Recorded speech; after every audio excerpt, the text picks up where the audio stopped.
বন্ধুরা, অনেক রকমভাবে তো পুর ভরা কচুরি খেয়ে দেখেছো, একবার এইভাবে কচুরি খেয়ে দেখো, দুর্দান্ত স্বাদের হয়।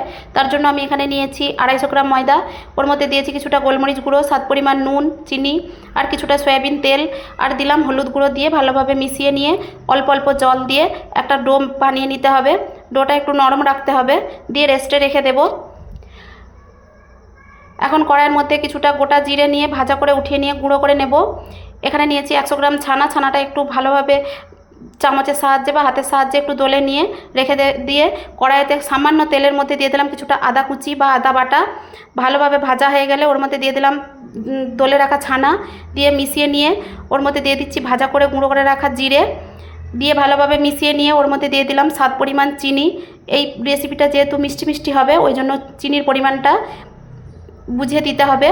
এখন আমি যে ডো বানিয়ে রেখেছিলাম সেখান থেকে লুচির আকারে ছোট ছোট নেচি বানিয়ে নিয়ে একটু গর্ত বাটির মতো করে ওর মধ্যে ছানার পুরটা ভরে নিয়ে মুখটা চেপে দিয়ে তেল দিয়ে বেলনিতে লুচির আকারে বেলে নিয়ে কড়াইতে তেল গরম করে নিয়ে একটা একটা করে পুরি দিয়ে উল্টে পাল্টে লাল লাল করে ভাজা করে উঠিয়ে নিলেই তৈরি হয়ে যাবে আমার ছানার পুর ভরা কচুরি।